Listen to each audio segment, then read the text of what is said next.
Assalamu alaikum wa rahmatullah. Allah subhanahu wa ta'ala says in the Quran in Surah Saffat, Ya ayyuhalladhina amanu hal adullukum ala tijaratin tunjikum min adhabin alim.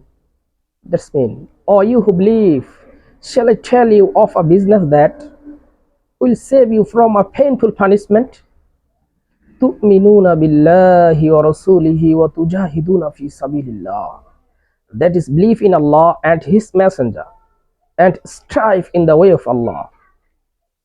Allah subhanahu wa ta'ala also says in the Quran in Surah Baqarah, وَلَا تَقُولُوا لِمَنْ يُقْتَلُ فِي سَبِيلِ اللَّهِ أَمْوَاتٌ بَلْ أَحْيَاءٌ وَلَكِنْ لَا تَشْعُرُونَ.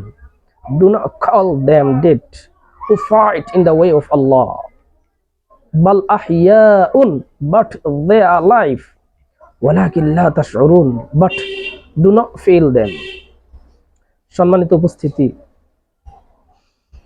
এই জীবন আল্লাহ তাআলার পক্ষ থেকে আমাদের কাছে আমানত। আমরা এই জীবনটা উৎসর্গ করব আল্লাহ তাআলার জন্য, ইসলামের জন্য, কুরআন সুন্নাহর হেফাজতের জন্য, সত্যের পক্ষে ন্যায়ের জন্য। আল্লাহ তাআলা আমাদের সকলকে সত্যের পক্ষে ন্যায়ের জন্য এলায় কালিমাতুল্লাহ, কালিমার পতাকা উত্তোলনের জন্য আমাদের জীবনটাকে উৎসর্গ করার তৌফিক দান করুন।